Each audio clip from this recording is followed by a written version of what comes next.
You're going to sign these tonight, Leona. Let's not make a scene. The words landed quietly, almost politely, but they hit harder than any shout ever could. My husband slid the manila envelope across the pristine white tablecloth, pushing it past the untouched bread basket and directly in front of me, as if he were passing dessert menus instead of ending an 18-year marriage. The low hum of conversation filled the upscale steakhouse, glasses clinked, laughter drifted from nearby tables, and no one noticed that my life was being dismantled in real time between the appetizers and the main course. My name is Leona and I am 41 years old. That night in Nashville, inside a restaurant chosen specifically to impress executives and investors, where my husband Gregory had just been toasted as the newly appointed CEO of Thornwood Manufacturing, I learned exactly what my loyalty had been worth to the man I built my adult life around. The answer, it turned out, was absolutely nothing. I looked down at the envelope, then slowly lifted my eyes to Gregory's face. He didn't look nervous. He didn't look conflicted. He looked relieved. Confident.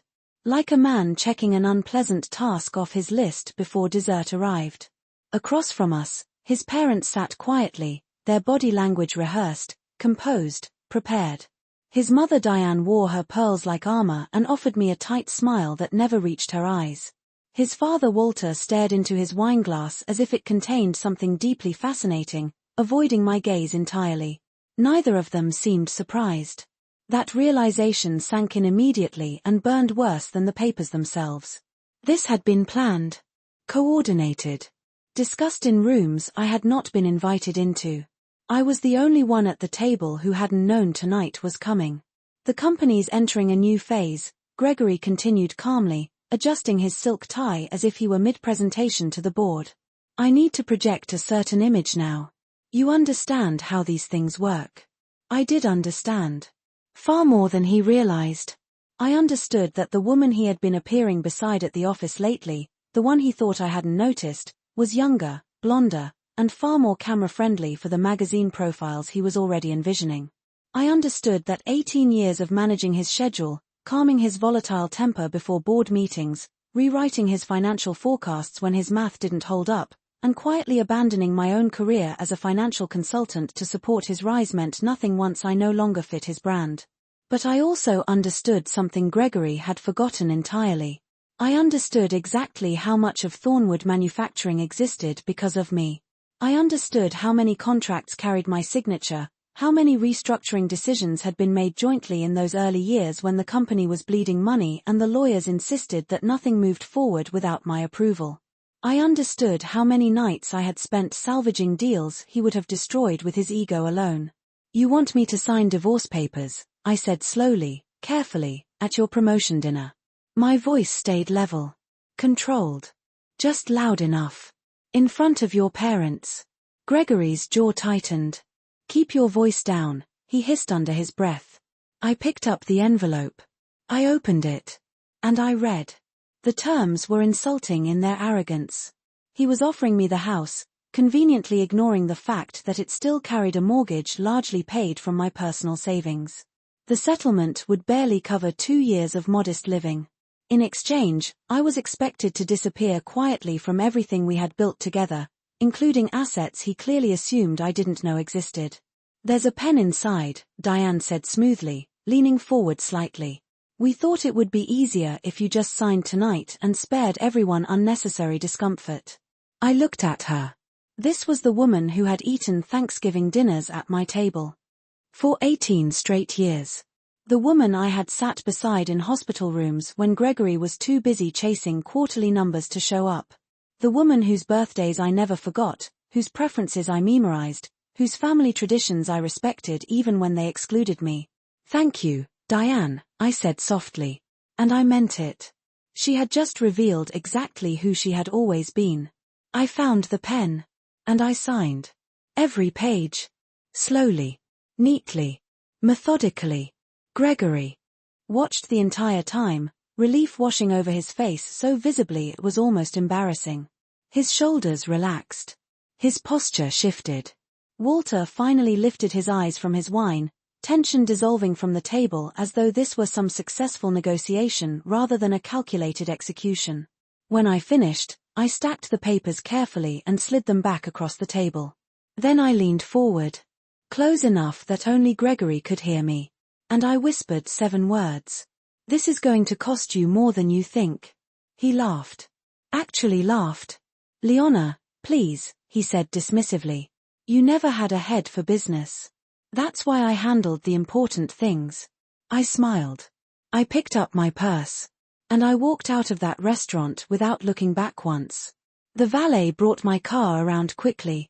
I drove through the Nashville night, past Broadway's neon chaos, past tourists spilling from bars, past the version of my life I had lived for nearly 2 decades. Gregory thought he had just freed himself from an inconvenience. He had no idea he had just freed me to dismantle him completely. The house was dark when I arrived. Silent. I moved through the rooms without touching anything, feeling no grief, no shock, just a strange clarity that had been forming long before tonight. Gregory's betrayal wasn't sudden. It was simply the final confirmation of what I had sensed for months. He had grown distant. Dismissive. His eyes slid past me at company events. My opinions became interruptions. My presence became background noise. And somewhere deep inside, my instincts had started preparing me. Not emotionally. Professionally. I had copies of documents Gregory assumed no longer existed. Records of transactions he believed were buried forever. 18 years of intimate knowledge of Thornwood's financial architecture, vulnerabilities he never imagined I'd turn back toward him. Tomorrow, the real work would begin. Tonight, I sat alone in the darkness and let the truth settle. They had humiliated me deliberately. Confident I would vanish quietly. They were all about to learn just how expensive that mistake would be. I slept for exactly 3 hours that night, waking before dawn to a house that felt larger and emptier than it ever had before. Gregory hadn't come home. That didn't surprise me. He had likely gone somewhere celebratory, somewhere loud, somewhere full of people eager to congratulate him and reassure him that he had done the right thing. He was very good at surrounding himself with people who told him what he wanted to hear. I made coffee in the kitchen we had remodeled together years earlier. At least, that was how the story went. In reality, I had handled the budget, negotiated with contractors, caught the accounting errors, and made sure nothing collapsed financially while Gregory swooped in for the final decisions and public praise. The coffee tasted the same as it always had, but everything else felt altered, as though a lens had been removed from my eyes and the world had snapped into sharper focus. Gregory had sent a message sometime after midnight. I didn't open it. Whatever justification or hollow courtesy he had offered could wait forever. Instead, I went into the small home office I had converted from a spare bedroom years ago. The room Gregory referred to dismissively as my little workspace. Inside the filing cabinets were neatly labeled folders that most people would have ignored: tax records, corporate filings, meeting minutes, drafts of agreements that never made it into final contracts. To me, they were a map. I spent the morning organizing, sorting, and reviewing documents I had quietly kept copies of throughout our marriage. Not because I expected betrayal, but because I was trained never to trust a single point of failure. Gregory had always mistaken my caution for passivity. He never realized it was discipline. When Gregory and I first met, I was a financial consultant specializing in restructuring distressed companies. Thornwood Manufacturing had been one of my most challenging clients, a once promising family business teetering on the edge of collapse under incompetent leadership and crushing debt. Gregory was the founder's nephew, ambitious, charismatic, and catastrophically underqualified for the role he had inherited. He needed me. He knew it then, even if he would forget it later. For 2 years, our relationship was purely professional. Long nights, endless spreadsheets, aggressive negotiations with creditors who wanted blood. I learned Thornwood's financial weaknesses, its legal blind spots, the cracks no one else had noticed. Gregory absorbed my strategies and presented them as his own brilliance to the board. I let him. At the time, results mattered more than recognition. By the time our partnership became personal, Thornwood was stabilizing. Gregory framed my leaving the consulting firm as a romantic decision, a true partnership. He talked about building something together, about loyalty, about trust. What he really wanted was my expertise without paying market rates. I agreed. And for 16 years, I ran Thornwood's financial strategy quietly, efficiently, invisibly. I negotiated acquisitions that tripled their market share. I structured deals that Gregory took credit for presenting. I signed documents the lawyers insisted required joint authorization because my role was too central to ignore. Those signatures would become very important. The divorce papers Gregory served me were built on one assumption, that I was financially ignorant and emotionally broken. That I would accept whatever he offered just to make the pain stop. He was catastrophically wrong. By midday, I had organized everything into digital folders, cross-referenced dates, and created a clear timeline of my involvement. It wasn't just evidence of contribution. It was evidence of dependency, of authority, of legal standing Gregory had conveniently forgotten. That afternoon, the phone started ringing. Friends. Colleagues. People who had heard whispers and wanted confirmation. Gregory, I learned, was telling everyone the same story. That we had grown apart. That his new role demanded sacrifices. That I had graciously agreed to step aside. He was already appearing publicly with a woman named Brooke. 28. Marketing department. Bright smile. Eager eyes. She believed proximity to power was the same thing as security. I felt nothing when I heard her name. She wasn't my concern. That evening, I walked through the house with new eyes, not as a wife mourning a marriage, but as an analyst assessing assets. What was mine? What was shared? What Gregory had tried to hide? In his study, behind books he never read, I found what I was looking for. Early contracts. Subsidiary agreements. Strategic frameworks that still drove Thornwood's success.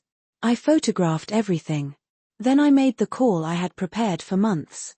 My attorney, Theodore, answered on the second ring. He had been expecting me. When I told him what happened at the dinner, he was silent for a long moment. They chose public humiliation deliberately, he said finally. That tells me they believe you're already defeated. I smiled for the first time since the restaurant. Then let's not disappoint them. Not yet. Theodore's office overlooked downtown Nashville, glass and steel rising around it like monuments to ambition. I sat across from him 2 days after the dinner, watching traffic crawl below as he reviewed the first batch of documents I had brought. He didn't interrupt. He didn't rush. He simply read, marking pages quietly, his expression tightening with each new discovery. When he finally looked up, his voice was calm, but his eyes were sharp. Leona, your husband didn't just underestimate you. He built his entire empire assuming you would never look back. That didn't surprise me. Gregory had always believed confidence was the same thing as intelligence. He confused volume with authority. He mistook my silence for submission. For 18 years, I had let him believe that narrative because it made life easier. It kept the peace. It allowed the work to get done. But silence does not mean ignorance. Over the next few weeks, my life fell into a precise routine. Mornings were spent organizing records, verifying timelines, cross-checking transactions Gregory thought were invisible.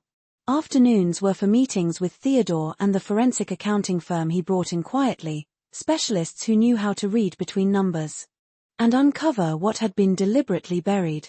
They were thorough, ruthless, exact. Within 2 weeks, they found 3 offshore accounts Gregory had opened using company funds, disguised as operational reserves. Accounts never disclosed to the board. Accounts conveniently excluded from his divorce filings. They found evidence of underreported profits, manipulated compensation structures, and bonuses paid to himself while denying me fair compensation for years of unpaid executive-level work. And then they found something worse. Gregory had used my signature to authorize decisions the board never approved. He needed my name because of my formal status in early subsidiary agreements. Agreements that still carried legal weight. He had relied on my credibility to legitimize actions that crossed legal boundaries. This was no longer just divorce leverage. This was corporate fraud. When Theodore explained the implications, I felt something settle inside me, not fear, not anger, but certainty. If this goes public, he said carefully, we're talking about more than money. His position, his reputation, potentially criminal exposure. I thought of the dinner. The envelope sliding across the table. Diane's approving smile. Gregory's laughter when I warned him. I understand, I said. And I want to proceed. Theodore studied me. There's something else you should know. He slid a printed email across the desk.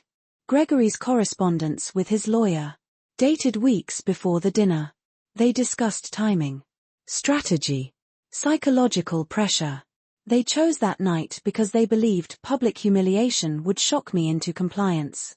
They expected tears. Confusion. An emotional collapse that would prevent me from seeking advice. They wanted me broken. That was the moment my anger changed shape. Not explosive. Not loud. Cold. Focused.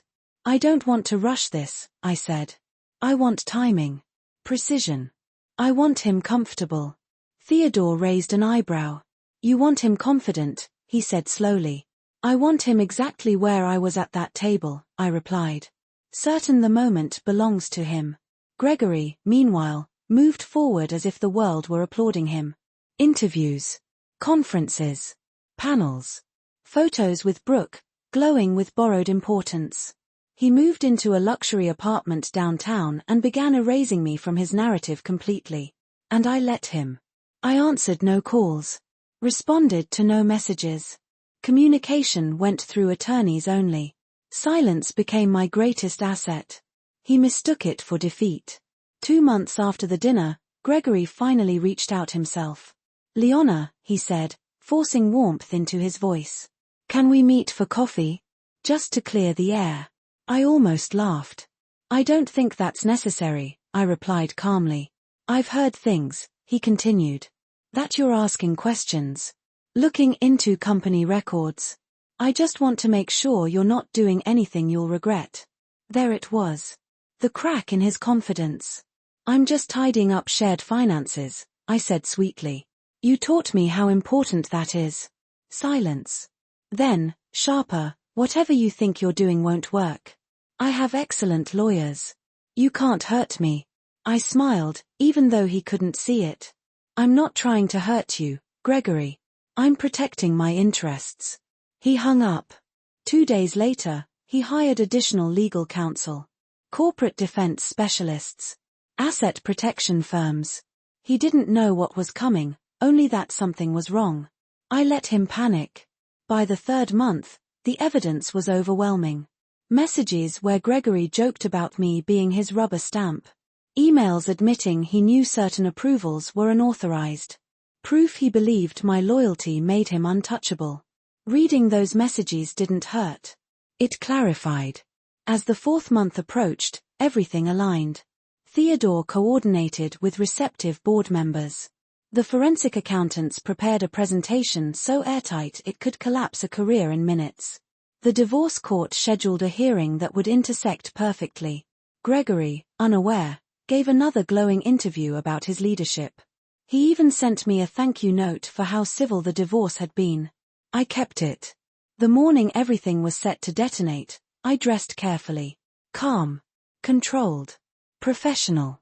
This wasn't personal anymore. This was business. The morning everything unraveled began quietly. Too quietly. Nashville woke. Under a pale sky, traffic moving like it always did, people going to work unaware that a very public collapse was scheduled to occur behind closed doors. I watched the sunrise from my bedroom window, coffee cooling in my hands, feeling none of the nerves I might have expected. What I felt instead was stillness. The kind that comes when every variable has already been accounted for. Gregory believed he was heading into a routine board meeting. Quarterly projections. Strategic vision. Applause. He had rehearsed this version of himself endlessly. Confident. Untouchable. A man who had already discarded the past and moved on. He had no idea I was already in the building. Theodore insisted I be present. Not to speak at first, not to confront Gregory directly, but to be seen. To remind the board members of the woman who had been standing beside Gregory for nearly 2 decades, quietly underwriting his success while he took the spotlight. The elevator ride to the top floor was silent. Theodore didn't need to say anything. We had prepared for months. There was nothing left to improvise. When the doors opened, I stepped into the boardroom just as Gregory was positioning himself at the head of the table. He turned, expecting another executive or assistant. The color drained from his face. "What is she doing here?" he demanded, voice sharp, eyes darting between me and Theodore. "Your attorney requested her presence," Theodore said evenly. "There are matters that require her direct involvement." I took a seat at the far end of the table, hands folded calmly, meeting Gregory's stare without flinching. Around us, board members exchanged uneasy glances. They recognized me. They remembered the early days. The long hours. The quiet competence they had taken for granted. Theodore began. Page by page. Transaction by transaction. Account by account. I watched Gregory's confidence fracture in real time. At first, confusion. Then irritation. Then panic as the scope of the evidence became undeniable. He tried to interrupt. He dismissed findings as misunderstandings. He blamed subordinates. Old systems. Administrative oversights. None of it worked. His own emails appeared on the screen. His own words. Jokes about my signatures. Casual references to unauthorized approvals. Proof he knew exactly what he was doing. When Theodore finished, the silence was heavy. Gregory's voice cracked when he finally spoke. "Leona," he said, desperation bleeding through. "We can fix this. Privately. I'll give you whatever you want." I looked at him steadily. "You already did," I said. "You gave me the divorce." The board didn't deliberate long. Gregory was terminated effective immediately, pending a full investigation. Security escorted him out, his belongings to be shipped later. As he passed me in the hallway, rage twisted his features. "You'll regret this," he hissed. I smiled gently. I already lived with regret. This is relief. The divorce court moved just as decisively. With the supplemental filings, the judge dismissed Gregory's proposed settlement entirely. A full forensic accounting was ordered. Assets frozen. Hidden accounts exposed. Gregory's world collapsed quickly after that. His relationship with Brooke ended as soon as his usefulness did. His parents stopped answering his calls when the scandal went public. His lawyers advised settlement. He refused. Pride kept him fighting battles he could no longer win. 6 months after the dinner, the final hearing took place. I sat calmly as the judge delivered her ruling. The house awarded to me outright. Retirement accounts redistributed. Compensation for years of uncompensated labor. Legal fees paid in full by Gregory due to bad faith conduct. When it ended, Gregory tried one last time. "Leona, please. Just 5 minutes." I looked at him and felt nothing. "There's nothing left to explain," I said. "You made your choices." Outside, sunlight felt lighter than it had in years. The weight of 18 years lifted completely. Theodore shook my hand. "You got everything you deserved." "No," I corrected softly. I finally stopped accepting less. The weeks after the ruling felt unreal, like walking through a city after a storm where everything looks familiar but nothing feels the same. Gregory's name disappeared from headlines as quickly as it had once dominated them. Thornwood Manufacturing moved forward without him, publicly committed to transparency and reform, eager to distance itself from the scandal he left behind. I stayed busy. Not because I was running from the aftermath, but because for the first time in years, my work belonged to me. I reopened my consulting practice quietly at first, leasing a modest office downtown. No grand announcement. No dramatic comeback story. Just competence and reputation doing what they always do when given space to breathe. Theodore referred clients my way, executives who had learned the hard way what happens when internal controls are treated as inconveniences rather than safeguards. Word spread quickly. Not about Gregory. About me. Companies sought me out because I asked the questions others avoided. Because I understood how ambition can warp judgment. Because I had lived inside the kind of disaster they wanted to prevent. I wasn't selling revenge. I was selling clarity. At home, I reclaimed space Gregory had once dominated. I redecorated without consulting anyone. Deep colors. Clean lines. Furniture chosen for comfort, not optics. The house transformed from a stage set into a sanctuary. Every change felt like a small declaration of independence. Occasionally, news about Gregory reached me through acquaintances. He tried consulting. Failed. Tried partnerships. Failed again. The regulatory investigation expanded, fines mounted, and his professional reputation never recovered. He moved out of state eventually, chasing anonymity. I didn't celebrate his downfall. I simply stopped carrying it. One evening, nearly a year after the dinner, I received a handwritten letter from him. Several pages. Apologies tangled with blame.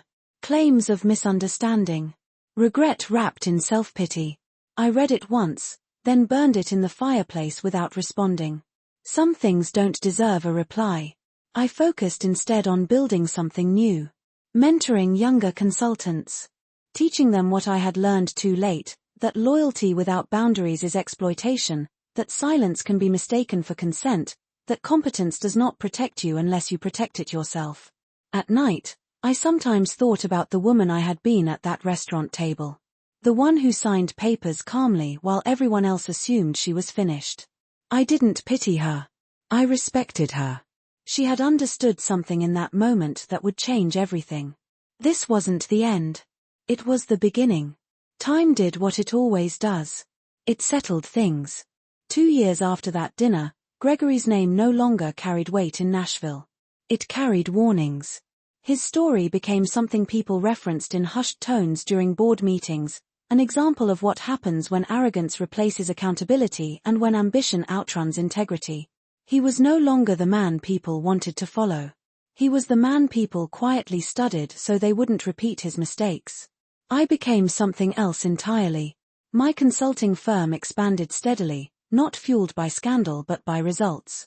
I worked with companies that wanted systems that could survive egos, structures that didn't collapse the moment one person thought they were untouchable. I taught teams how to build transparency into their foundations, how to protect themselves from exactly the kind of manipulation I had once unknowingly enabled. I never spoke about Gregory unless asked directly. And even then, I kept it factual. Detached. The truth didn't need drama to be devastating. Occasionally, people asked if I felt guilty. If I thought I went too far. If I regretted how completely Gregory's life had imploded. I always answered the same way. I didn't destroy him. I refused to let him destroy me. Every consequence Gregory faced came from his own choices. From fraud he committed. Trust he betrayed. Lines he crossed because he believed no one would ever challenge him. I didn't invent the evidence. I didn't manipulate the system. I simply stopped protecting him from the truth. There is a difference between revenge and accountability. He never understood that distinction. One evening, long after the case had faded from headlines, I sat on my porch watching the city lights blink on one by one. The house was quiet. Peaceful. Mine. For the first time in my adult life, my future was not shaped around someone else's ambitions. I thought about the woman I had been at 23, brilliant and ambitious, convinced love meant compromise without limits. I thought about the woman at 41, sitting at that restaurant table, signing papers while everyone assumed she was finished. They were wrong. Signing those papers wasn't surrender. It was release. Gregory believed power meant control. He believed success meant taking credit and discarding people once they stopped serving his image. What he never realized was that the very person he underestimated was the one who understood his world better than anyone else. I knew how it was built. And that meant I knew exactly how it could fall. My life now isn't loud. It isn't flashy. It's intentional. Every decision is mine. Every success is earned in my own name. The greatest. Revenge wasn't his downfall. It was my rise. Built quietly. Patiently. Completely on my own terms.